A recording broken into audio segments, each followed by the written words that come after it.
Bonsoir mes chers frères et sœurs. Ça faisait un peu longtemps. Dans la vidéo, il y a des choses dont je voulais parler depuis longtemps, mais j'ai l'occasion d'aborder ça aujourd'hui par la grâce de Dieu. Donc je vais essayer d'en parler. On va aller étape par étape. Alors je vais parler du péché et du monde spirituel, même si je n'avais déjà parlé dans d'autres vidéos. Comment le monde spirituel fonctionne avec le péché et tout ça, et comment toutes ces choses sont organisées. On va procéder étape par étape pour essayer de comprendre l'ensemble de ces choses. Donc la première chose à savoir, c'est que au début, quand Dieu avait créé l'homme, les êtres humains étaient saints. Ils avaient été conçus sans aucun péché en réalité. Mais maintenant, quand il y a eu la chute de l'homme, la nature et l'essence de l'homme ont été profondément changées. Donc le corps physique de l'homme a été changé et son ADN a été modifié par le péché. Et donc comme l'ADN a été contaminé, maintenant le péché se transmet de génération en génération aux enfants, la nature pécheresse. Mais au début, l'homme avait été créé par Dieu saint et sans aucun péché. Maintenant, qu'est-ce qu'il faut savoir d'autre sur le péché? Généralement, le péché dans les sociétés humaines est structuré de sorte à ce que chaque être humain a des défauts et puis un gros défaut en particulier. Donc, quand on lit par exemple l'histoire des gens de la Bible, dans le cas de Judas, ça va être la cupidité. Dans le cas de David, ça va être l'impudicité. Dans le cas, dans quel autre cas? Dans le cas du roi Osias, ça va être peut-être l'orgueil. Donc chacun a ses petits défauts, mais en général, il y a un domaine ou bien un péché dans lequel une personne en particulier est plus faible que les autres. Donc chacun a un défaut avec grand D.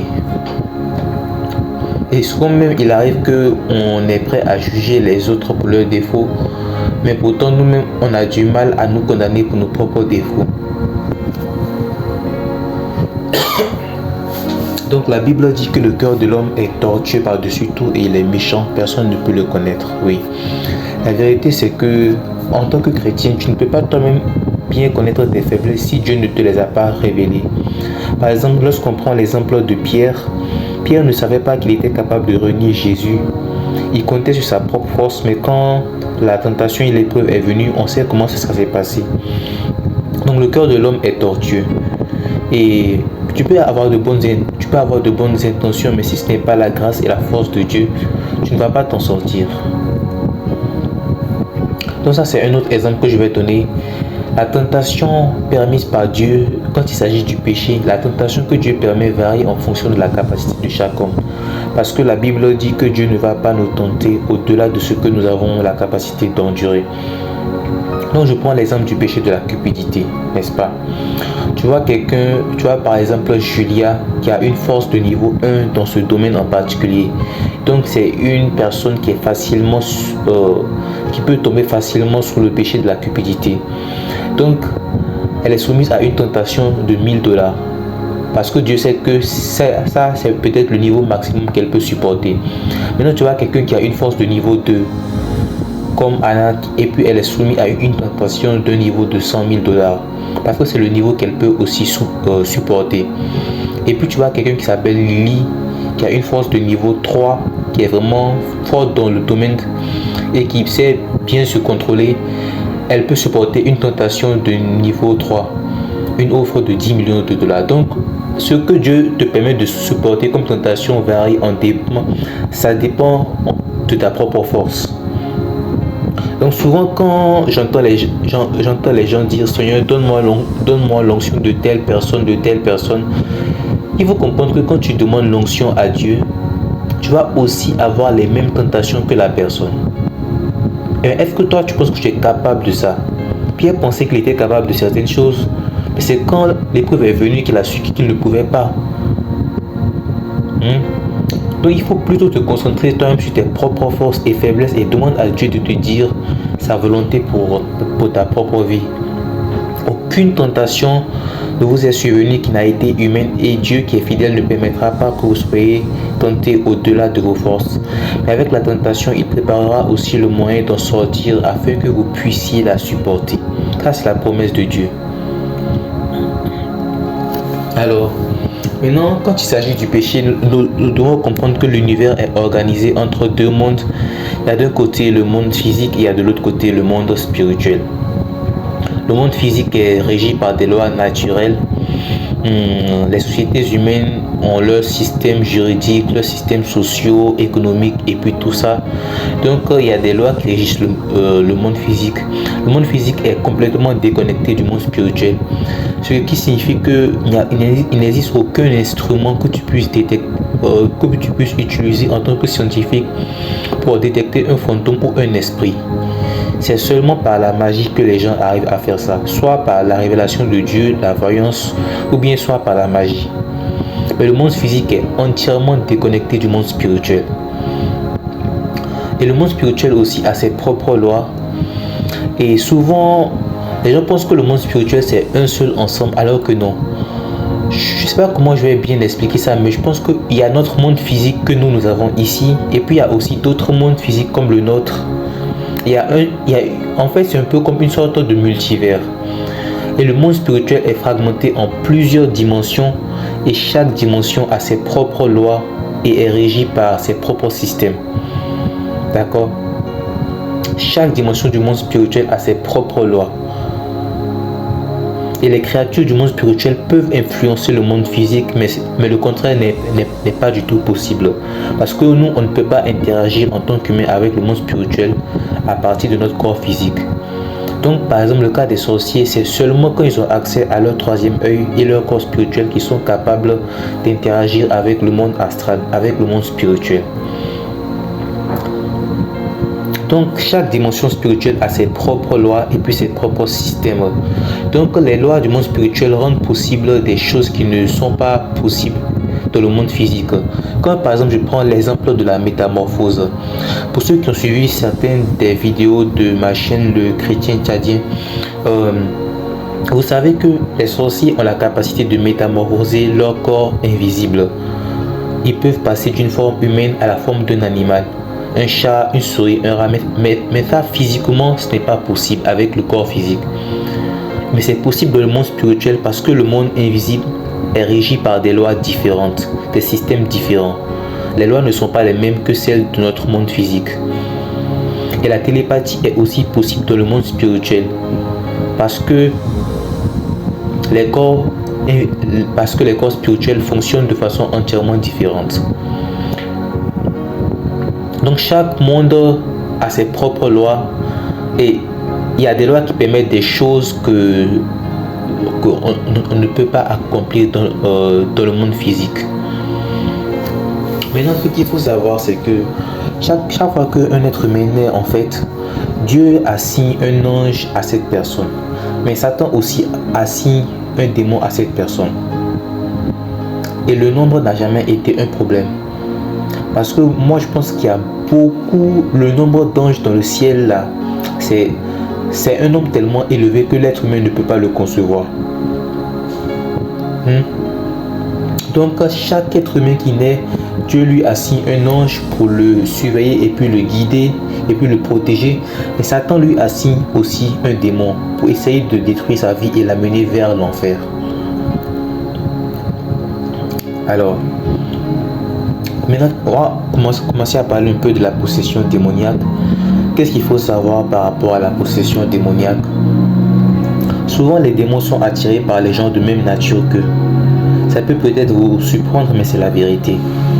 Si tu es quelqu'un qui aime de base manipuler les gens et puis tu aimes la sorcellerie, plus tard dans ta vie, tu vas finir par attirer un esprit de sorcellerie. Si tu es quelqu'un qui est paresseux, tu vas attirer un esprit de retard. Si tu es jaloux, tu attires un esprit de jalousie et de haine.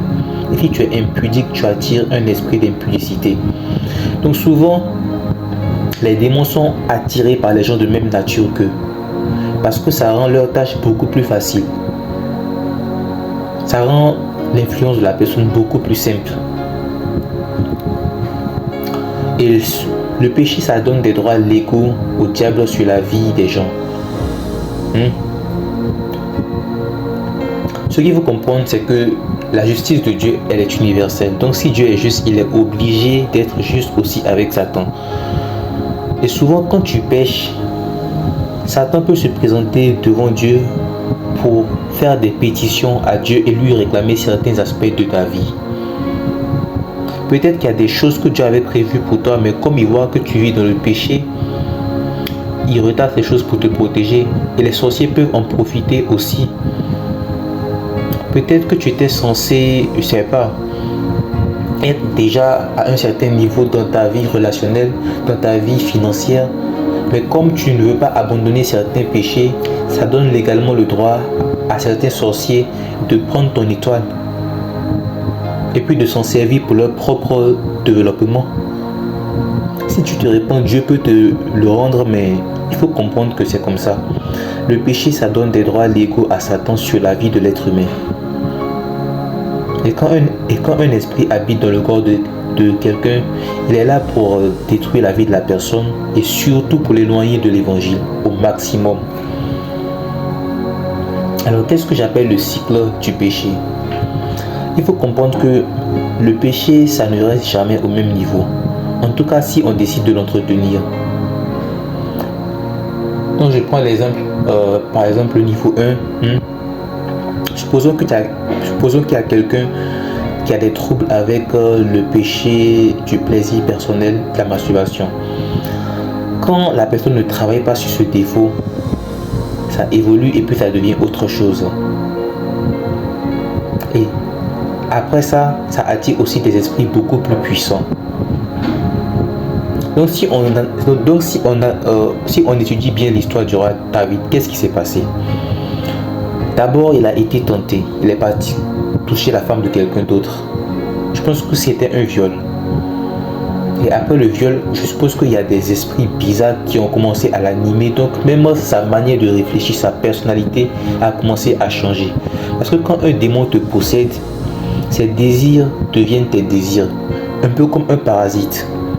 Lorsque les ascaris vivent dans l'intestin de l'homme, l'homme devient plus gourmand parce que les ascaris absorbent une partie de ses nutriments. Donc l'homme devient plus gourmand. Donc de la même façon, quand un démon anime une personne, il peut influencer sa personnalité et ses actions. Il peut influencer ses désirs. Et chaque fois que tu vis dans un péché, ça attire un démon et ce démon travaille pour te pousser plus loin dans ce péché, ce qui attire un esprit encore plus puissant. Et le cycle continue jusqu'à ce que finalement ta vie soit complètement bousillée par le péché. Tu es complètement dominé par ton péché.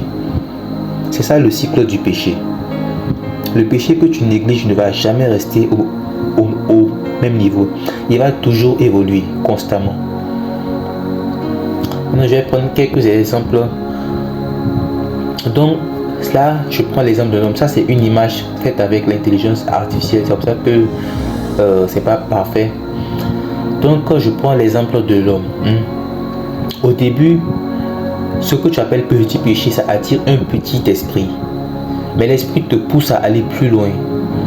Et quand tu vas plus loin, ça attire un démon de rang encore plus haut. Et ce démon te pousse encore plus loin dans ton péché, ce qui attire un esprit puissant qui t'enchaîne et qui te possède complètement, qui te domine.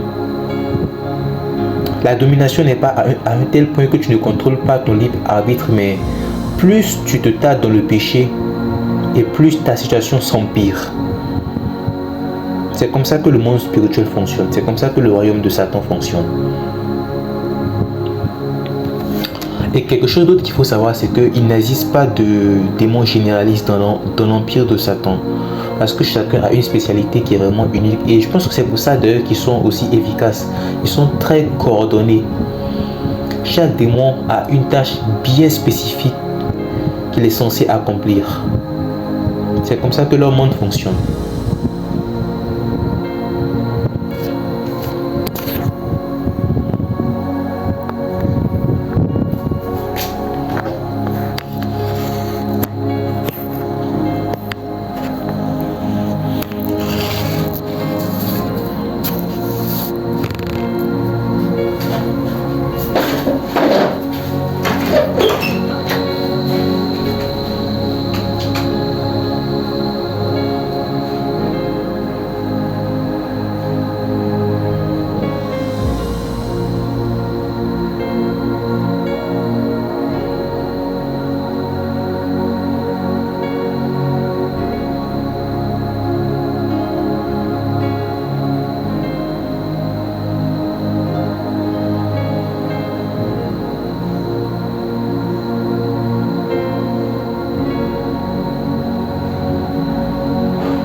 Donc chacun a un rôle qui est vraiment spécifique et unique.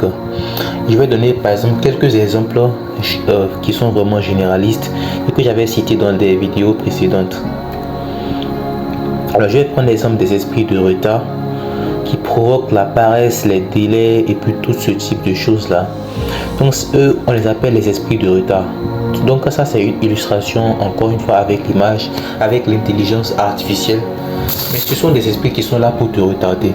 Quand ils savent que tu as des dons que Dieu peut utiliser vraiment pour aider les gens, s'ils ne peuvent pas détruire ta destinée, ils vont tout faire pour te retarder au maximum. Il y a les esprits de gloutonnerie qui souvent vont aussi avec l'esprit de cupidité. Donc l'esprit glouton, c'est un esprit qui te pousse à penser que tu as besoin de manger plus que ce dont tu as vraiment besoin. C'est un esprit qui aime beaucoup la nourriture. Donc, comme je l'avais dit, quand cet esprit s'attache à toi, tu deviens gourmand. Parce que ces désirs deviennent tes désirs. Comme un parasite qui t'infeste. Et je pense que je peux prendre pour cet esprit l'exemple de Nabal dans la Bible.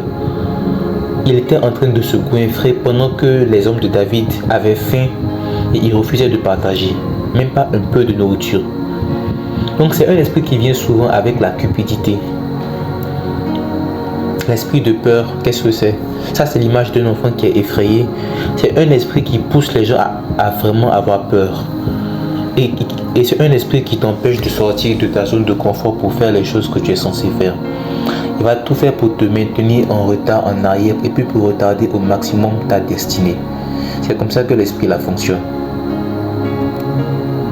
Il y a ce que j'appelle l'esprit de rejet.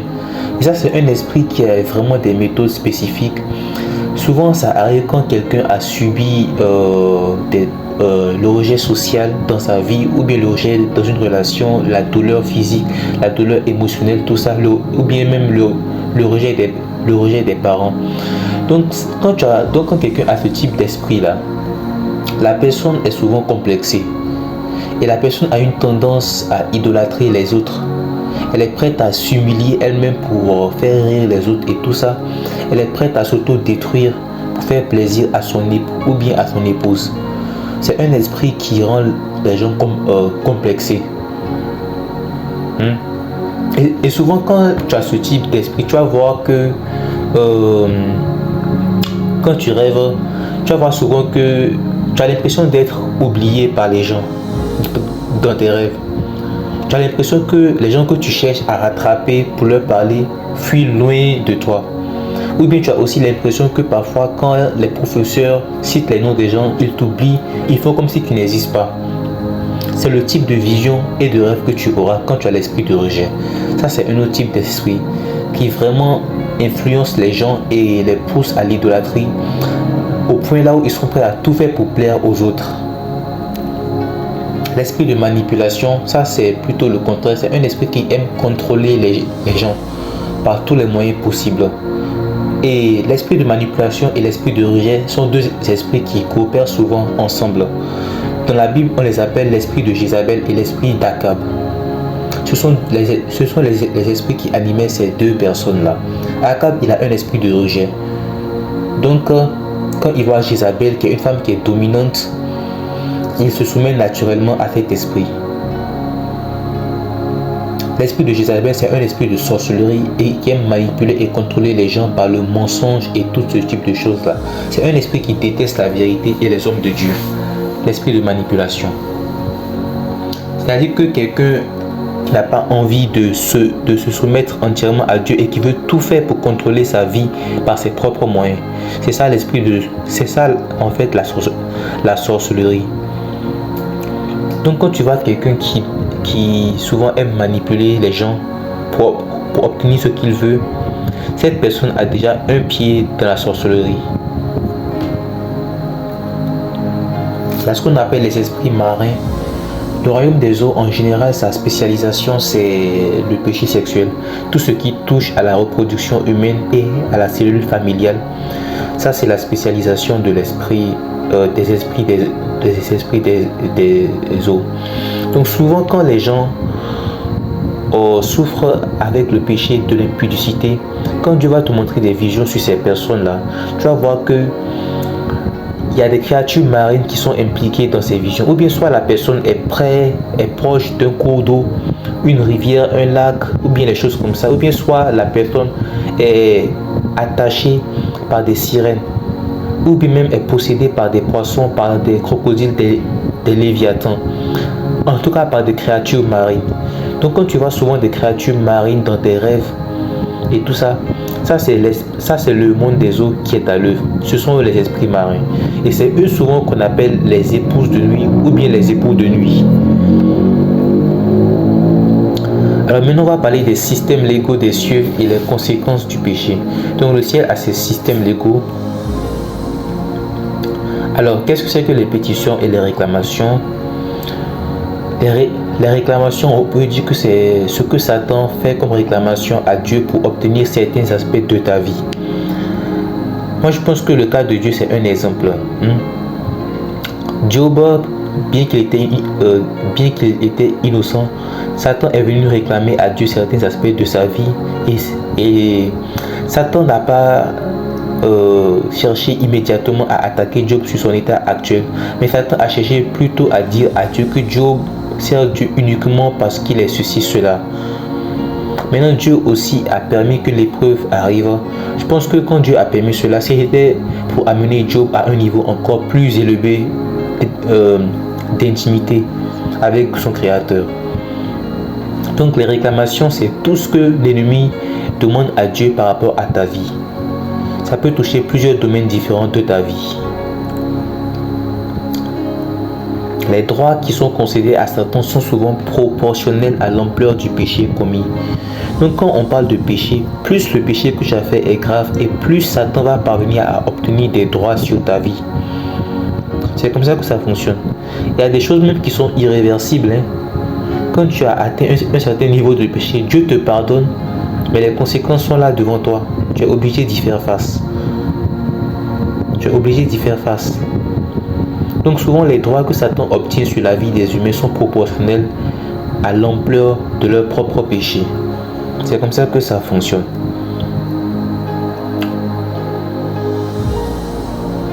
Alors, je peux citer un exemple. Tu vois quelqu'un par exemple qui souffre du premier péché, qui est la masturbation. Donc, quelles pétitions peuvent être faites contre lui? La maladie, le retard, la paresse, la pauvreté, la stagnation, parce qu'au lieu de consacrer son énergie vraiment pour s'investir dans les choses que Dieu lui a ordonné de faire, la personne gaspille tout son temps, son énergie sur des images bizarres. Et quand ça va au niveau de la fornication, ça c'est encore pire, parce que ça peut créer la maladie, la malédiction, la pauvreté, la destinée qui est volée et même parfois la mort.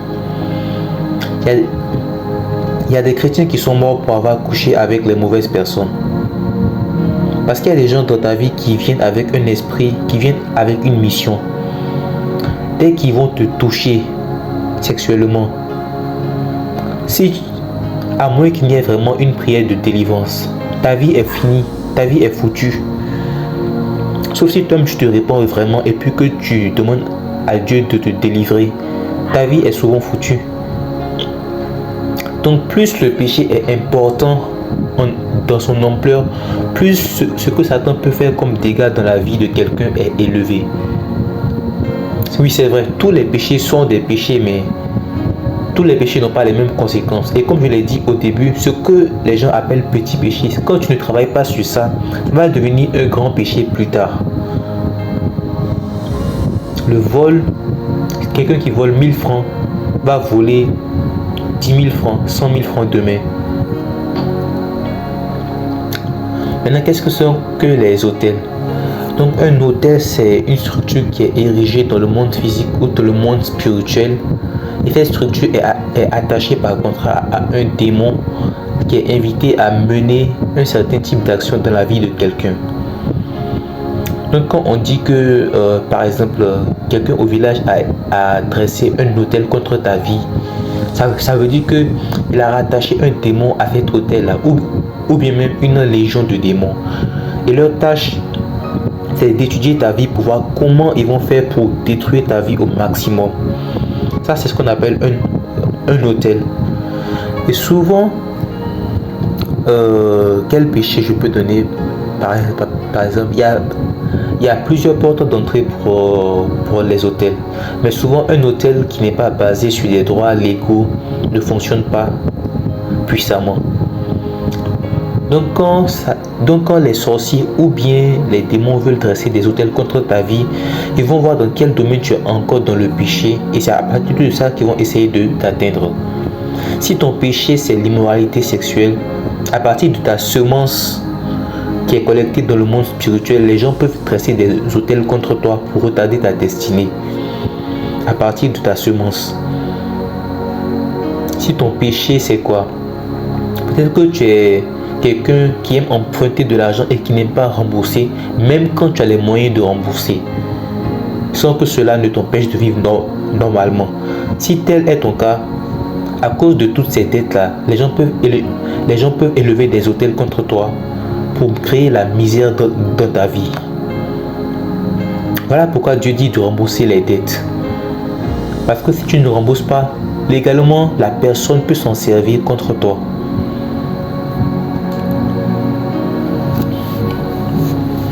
Alors, je vais maintenant prendre les hommes que j'avais donnés. Donc, je vais prendre Kenneth et puis Anna. Supposons que Kenneth, c'est quelqu'un qui pratique l'occultisme et puis la magie. Et Anna, c'est une jeune fille qui est innocente. Donc, quand les deux couchent ensemble, Kenneth va récupérer ses liquides dans le monde spirituel. Ça, c'est pas forcément dans le monde physique. Parce qu'il est lié à des esprits marins. Donc, une fois qu'ils ont commis l'acte, Kenneth va prendre ses liquides, ou bien les esprits qui le possèdent vont récupérer ça. Et Kenneth va amener ça devant son hôtel pour faire des rituels avec ça. Et puis pour voler l'étoile d'Anna. Donc maintenant, comme ces liquides ont été amenés à l'hôtel, il y a un démon maintenant. Le démon qui dirige l'hôtel est rattaché à Anna. Et il va la suivre partout pour détruire sa vie et pour prendre son étoile, son aura et pour donner ça à Kenneth. C'est comme ça que ça fonctionne. Plus les portes que tu ouvres sont importantes, plus l'ennemi peut faire des dégâts dans ta vie. Donc je ne sais pas si vous comprenez un peu l'illustration. Il y a des gens qui sont des sorciers et puis des mystiques. Parfois tu vas voir que certains jeunes hommes, quand ils couchent avec des jeunes filles, les jeunes filles les voient en train de récupérer leur liquide, et puis tu sais même pas là où la personne va partir, mais ça. Souvent quand c'est le cas, c'est que c'est pour la sorcellerie seulement. C'est pour la sorcellerie pure et simple. Qu'est-ce qu'un hôtel générationnel? Là où un hôtel c'est quelque chose qui est généralisé et qui est élevé dans le monde spirituel ou bien dans le monde physique contre quelqu'un, un hôtel générationnel c'est quelque chose que tu as hérité de ta famille. Donc c'est comme un hôtel ancestral, et tu as hérité ça pas forcément parce que tu as péché, mais à cause de ta lignée. Donc dès ta naissance tu es lié à cet hôtel là. Et la particularité et ce qui rend ce type d'hôtel particulier, c'est que ça peut contaminer des familles entières. C'est pour ça que si tu es devenu chrétien, si tu es quelqu'un qui était ritualiste au village, ou bien qui avait pris part à des cérémonies d'initiation, et puis que tu deviens chrétien, il faut détruire les pactes qui te lient à l'autel. Parce que si tu ne le fais pas, ça va te suivre toi et puis tous tes enfants. Donc je prends cet exemple-là.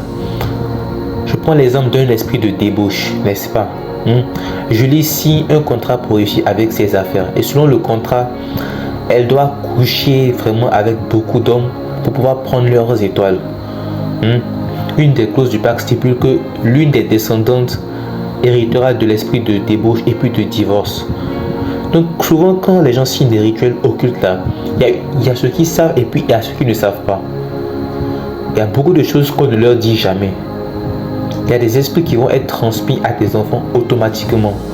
Donc maintenant, l'esprit se propage de génération en génération. Et dans chaque génération, tu vas voir qu'il y a une fille dans la famille en particulier qui n'est pas mariée ou bien dont la vie de foyer est vraiment catastrophique. Parce que l'esprit sélectionne une personne dans chaque génération. Et c'est ça l'autel générationnel. Tu as hérité ça de tes parents. Et si tu ne pratiques pas vraiment la délivrance, ça va détruire toute ta vie. Voilà pourquoi quand tu deviens chrétien, c'est important de pratiquer l'autodélivrance. C'est critique. Pour que ta destinée ne soit pas déraillée, il faut pratiquer l'autodélivrance et la consécration. Qu'est-ce qu'un contrat?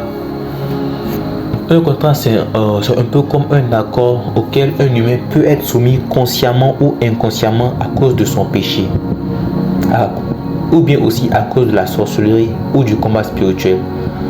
Et le contrat, souvent, ça permet à l'adversaire de mener des actions dans la vie de quelqu'un.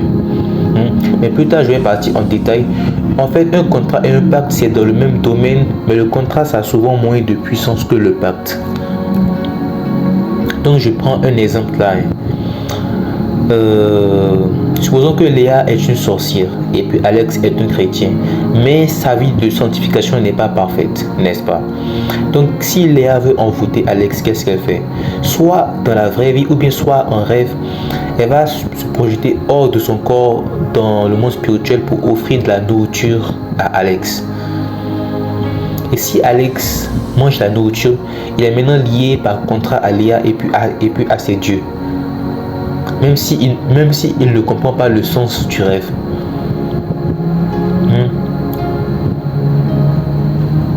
Et Léa aurait aussi pu créer ce contrat par le sexe. Donc souvent c'est comme ça que certaines femmes font pour envoûter les hommes. Tu vois que chaque fois qu'une certaine personne apparaît dans tes rêves, tu finis toujours par manger de la nourriture. Et puis c'est pas une fois, deux fois, le rêve revient plusieurs fois. Il faut commencer à te méfier de cette personne. Il faut prier Dieu pour qu'il t'ouvre les yeux. Souvent en sorcellerie, c'est comme ça que ça fonctionne. Quand les gens veulent t'envoûter, il faut qu'il y ait une sorte de contact ou bien une offre. En tout cas, il y a un échange d'objets. Soit ils vont prendre quelque chose qui t'appartient, ou bien soit ils vont t'offrir quelque chose qui leur appartient. Et ça peut être de la nourriture, ça peut être, je sais pas, une feuille de papier. En tout cas, ça peut même être de l'argent. Mais il faut que la personne t'offre quelque chose et quand tu acceptes, tu t'es soumis au contrat. C'est comme ça que ça fonctionne. Qu'est-ce qu'un pacte? Donc comme je le disais, un pacte c'est comme un contrat, mais la grande différence c'est que le pacte c'est quelque chose de vraiment délibéré. Le contrat c'est quelque chose qui peut être inconscient. Mais le pacte c'est souvent quelque chose qui est délibéré, n'est-ce pas?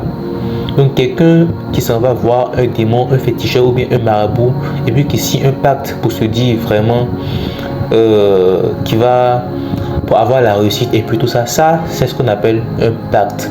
Et dans le pacte, souvent celui qui le signe, il est conscient de ce qu'il fait. Il est entièrement conscient de ce qu'il est en train de faire. Donc la grande différence c'est que le pacte est non seulement plus puissant que le contrat, mais le pacte est une action qui est vraiment délibérée. Donc ça c'est un exemple que je donne. Supposons qu'un jeune homme s'en va voir un féticheur pour devenir, je sais pas, riche, pour avoir la richesse et puis la gloire, tout ça. Donc la personne va signer un pacte avec le démon qui travaille pour le marabout, parce que le marabout est lié à un esprit qui travaille pour lui. Et donc le jeune homme va être lié à ce démon là et on va lui dire voici les contrats du pacte, voilà ce que tu dois signer. Mais souvent on va pas tout lui dire au début. C'est progressivement que on va commencer à lui imposer certaines choses. Par exemple 15 ans de succès et puis de richesse, mais la personne doit pratiquer des choses contre nature, des pratiques homosexuelles, parce que l'esprit qui habite en elle a besoin de ça. Ou bien chaque 10 ans la personne doit tuer quelqu'un dans sa famille, ou bien chaque année la personne encore doit initier quelqu'un à la sorcellerie. La personne doit aussi combattre les églises qui opèrent dans son quartier. Et ça peut te ça peut te surprendre, mais souvent, les sorciers peuvent combattre les églises en leur offrant de l'argent. Ils envoûtent l'argent et quand l'église accepte ça, ça leur permet parfois de pratiquer des incantations sur les fidèles ou même parfois sur le pasteur. Si le pasteur n'est pas quelqu'un qui a une bonne vie de prière. Donc le pacte, il est souvent délibéré et il vient avec des conditions qui s'imposent. Et souvent, la raison pour laquelle les gens qui signent des pactes sont obligés de faire des choses vraiment bizarres. Quand quelqu'un signe un pacte, il invite un esprit à venir habiter dans son corps pour lui permettre d'avoir la puissance dont il a besoin. Et quand l'esprit habite dans son corps, comme moi je l'ai dit, les désirs du démon deviennent les désirs de la personne. Donc comme les démons, ce sont des êtres asexuels, mais ils aiment pervertir tout ce que Dieu a créé. Donc si c'est un homme, les démons vont créer des désirs dans cet homme-là pour le pousser à être attiré par d'autres hommes à cause de son pacte. Et si c'est une femme, elle va être attirée par d'autres femmes. Parce que quand l'esprit habite la personne, les désirs de l'esprit et la personnalité de l'esprit deviennent celles de son hôte, comme un parasite qui influence un hôte. Et souvent, on va imposer un ensemble de conditions à la personne. Et donc, qu'est-ce que j'allais dire encore? Oui. Souvent, il y a des substances du corps humain qui sont très utilisées en sorcellerie et qui sont prélevées soit dans le monde physique, soit dans le monde spirituel. Le plus fréquemment, il y a la semence des hommes et puis des femmes. Mais il y a aussi le sang, il y a la chair et puis les organes. Il y a les cheveux aussi, oui. Donc, ceux qui aiment partager leur perruque, là, faites attention. Il y a la sueur, donc les vêtements et puis tout ça. Il y a l'étoile et l'aura. Il y a l'étoile ou bien l'aura. Et il y a tout objet qui appartient à des gens en particulier. Les chaussures, les perruques, les maquillages, tout ça. Donc il y a beaucoup de choses à partir desquelles les gens peuvent t'en foutre. Et quand tu prêtes tes affaires aux gens, il faut vraiment faire attention à qui tu prêtes tes affaires. Il faut faire très très attention. Il faut faire attention.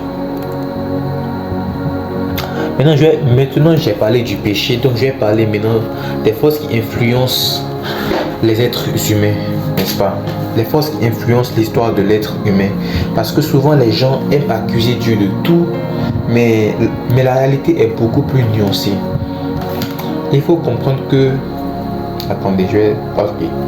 Donc, la première force qui existe, c'est ce qu'on appelle la volonté suprême de Dieu. Donc ça, ce sont les décisions que Dieu décide et qu'aucun être humain ne peut arrêter. Quand Dieu dit que le règne de l'Antichrist c'est 42 mois, c'est 42 mois. Personne ne va changer ça. Et quand Dieu dit que les enfants d'Israël vont passer 40 ans dans le désert, c'est comme ça. Donc il y a des choses que Dieu décide. Il décide que Moïse ne va plus entrer dans la terre promise, ou bien il décide que David va subir la même chose qu'il a fait subir à Uri. C'est le même principe. Donc il y a des décisions que Dieu prend qui sont irréversibles. Ça c'est ce qu'on appelle la volonté suprême de Dieu. Ou bien plutôt sa volonté absolue. Donc il y a la volonté de Dieu. Maintenant il y a ce qu'on appelle la volonté permissive de Dieu. Ça ce sont les choses avec lesquelles Dieu n'est pas nécessairement d'accord, mais Dieu tolère ces choses.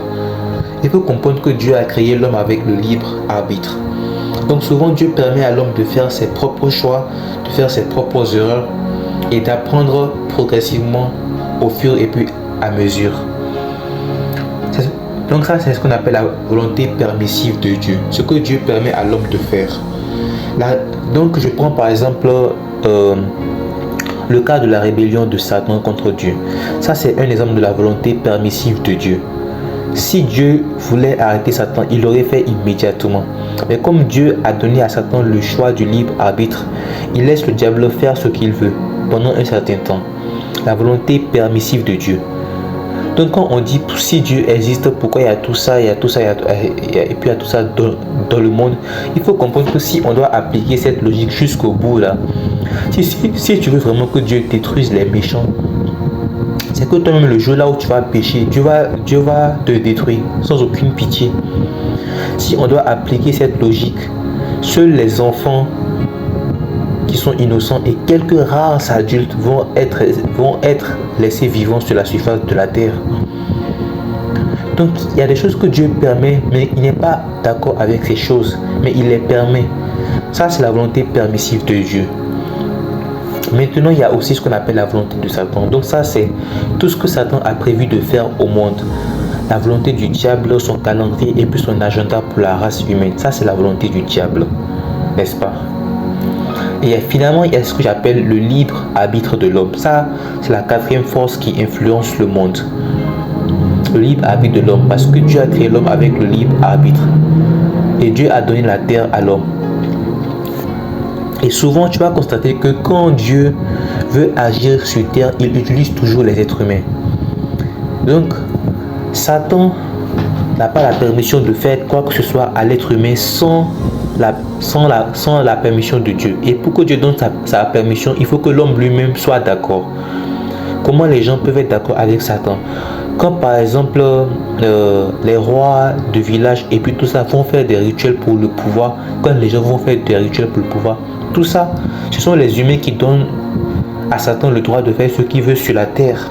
C'est un exemple, n'est-ce pas? Donc il y a une phrase que j'ai entendue récemment et qui m'a beaucoup plu. Dieu peut agir sans l'homme, mais Dieu ne veut pas agir sans l'homme. N'est-ce pas? Dieu peut agir sur la terre sans l'être humain, mais Dieu ne veut pas faire quelque chose sur la terre sans l'être humain. Tout ce que Dieu fait, Dieu veut le faire avec l'accord et la permission de l'homme. Donc quand tu te mets à prier avec ton accord, Dieu agit sur la terre.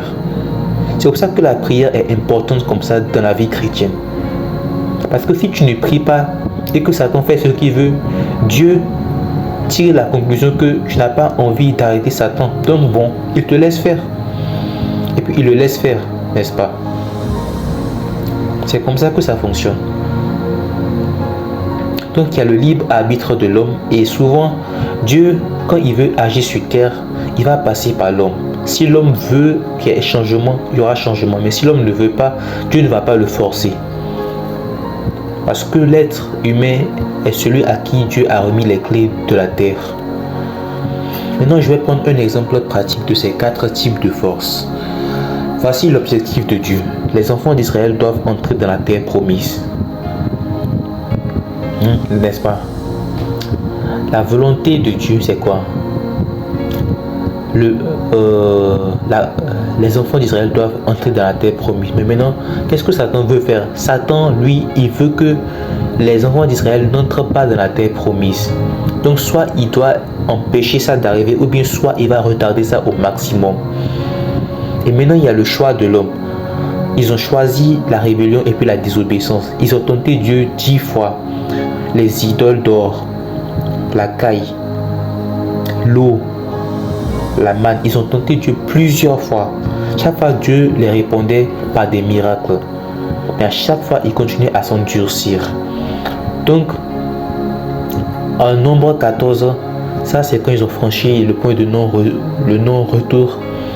Donc là, Dieu décrète quoi? Les gens vont passer 40 ans dans le désert. Ça maintenant, c'est la volonté suprême de Dieu. Et quand les Israélites ont voulu aller contre cette promesse pour conquérir la terre promise, les gens les ont battus. Dans le livre de Nombre 14, les gens les ont battus. Les gens les ont massacrés. Parce que ça maintenant, c'est la volonté suprême de Dieu. C'est un décret qui est irréversible. Donc voici les 4 forces qui influencent le monde. Est-ce qu'on comprend? Je pense que j'ai déjà parlé de tout ça, la semence, le sang et tout ça. Bon, je peux donner des exemples plus pratiques. Oui, donc il y a la semence de l'homme et puis des femmes qui sont utilisées souvent dans la sorcellerie. Quand les gens couchent avec toi, parfois ça peut être pour te tuer, n'est-ce pas? Donc si on prend cet exemple pratique là, supposons que Dina est une sorcière qui est envoyée en mission pour tuer Axel. Elle vient avec un esprit et puis elle se prépare, elle fait des rituels avant de rencontrer la personne. Dès qu'elle couche avec le gars et puis que l'acte est fini, l'esprit intervient dans le monde spirituel pour couper le lien qui lie l'esprit de la personne à son âme. Et le gars meurt comme ça. Quand on va faire l'autopsie, les docteurs vont voir qu'il est simplement mort d'une crise cardiaque, alors que ce n'est pas une mort qui est naturelle. C'est pour ça que les gens C'est pour ça que Satan aime souvent la sorcellerie comme ça. Ça permet d'éliminer des gens sans laisser aucune trace. C'est redoutable. Il y a beaucoup de grandes destinées qui ont été détruites comme ça. Donc quand nos parents nous disent de garder notre truc dans le pantalon, c'est pour notre propre bien. Maintenant, il y a l'exemple du sang qui est vraiment ce qui est le plus utilisé dans le monde occulte. Il y a le sang des animaux, il y a aussi parfois le sang des humains dans les cas les plus extrêmes. Et souvent dans le monde spirituel, les sorciers sont amenés à boire le sang humain, pas forcément dans le monde physique. Mais les sorciers sont souvent amenés à consommer de la chair humaine. Et il y a des gens, quand ils veulent t'envoûter, tu vas les voir en rêve de servir de la viande. Tu penses que c'est de la viande normale, alors qu'en réalité, c'est de la chair humaine qu'ils sont en train de te servir. Ou bien c'est du sang qui te font boire.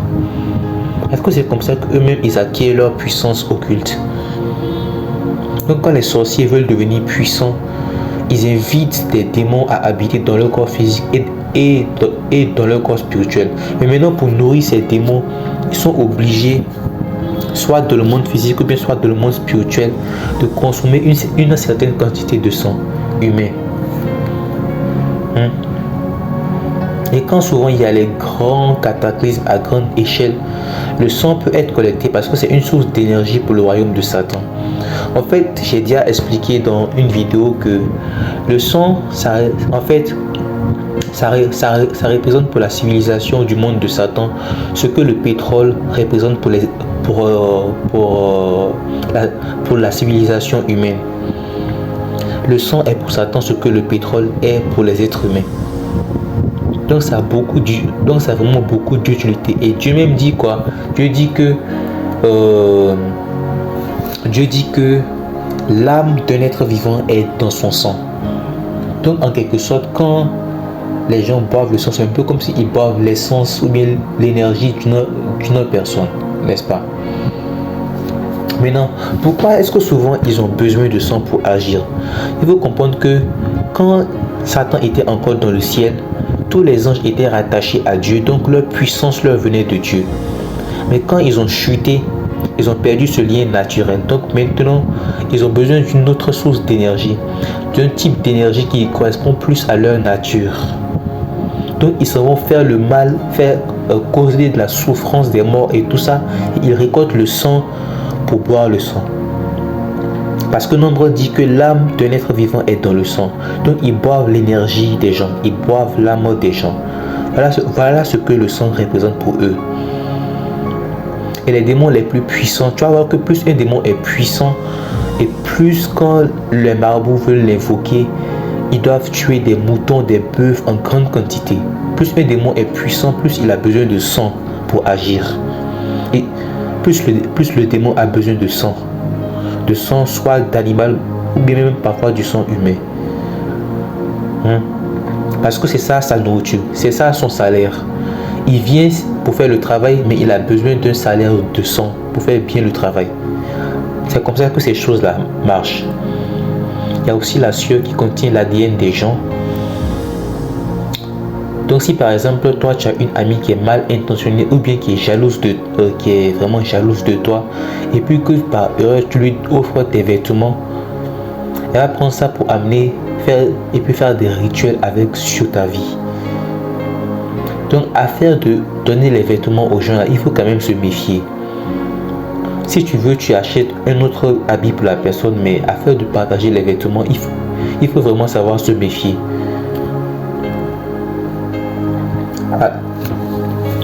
Alors il y a aussi l'exemple de la chair et puis des organes, mais ça c'est un peu comme cette histoire du sang là, c'est à peu près la même chose. Ce sont des choses qui sont consommées par les démons. Et quand tu vois que les sorciers mangent ces choses là, les esprits qui habitent en eux et qui leur donnent leur puissance, leur force à manger ces choses là. Parce que c'est à partir de ça que le démon qui habite dans la personne obtient sa force. Je pense que je vais citer le film de Venom. Pour ceux qui ont suivi Venom, c'est une créature parasitaire. Et quand elle infestait l'hôte, la personne va dans le frigo et puis se met à manger de la nourriture pourrie, ou bien elle s'en va manger de la viande crue et puis tout ça. C'est un peu le même principe. Quand un démon habite dans le corps d'un sorcier, pour que le démon puisse vraiment être en forme et avoir sa puissance, il va pousser le sorcier à consommer des choses bizarres, soit la chair humaine ou bien même parfois le sang humain, dans les cas les plus extrêmes. Parce que l'esprit a besoin de ça pour obtenir vraiment sa puissance. Donc je pense qu'en conclusion, la possession démoniaque, la meilleure chose à laquelle on puisse comparer ça, c'est vraiment une infestation parasitaire. Quand un parasite habite dans le corps de quelqu'un, il absorbe l'énergie de la personne et il peut même parfois modifier l'humeur de la personne. Donc un démon, c'est un peu comme un parasite. Tu connais le virus de la rage, non? Quand les gens ont ça, et puis que les symptômes apparaissent, leur façon de se comporter même change complètement, radicalement. Et quand les gens ont la rage, ils refusent de boire de l'eau. De la même manière, quand quelqu'un est possédé par un démon, il est allergique aux choses de Dieu. Tout ce qui vient de Dieu, la prière, la Bible, la personne ne veut rien entendre parce qu'elle est animée par un esprit méchant. Est-ce que tu comprends? Je pense que ça va être tout pour aujourd'hui, je pense. Ok. Donc merci beaucoup pour ceux qui ont suivi. Dans la prochaine vidéo, je vais aller beaucoup plus en profondeur et je vais aussi parler du ciel et puis de l'enfer. Ok, merci.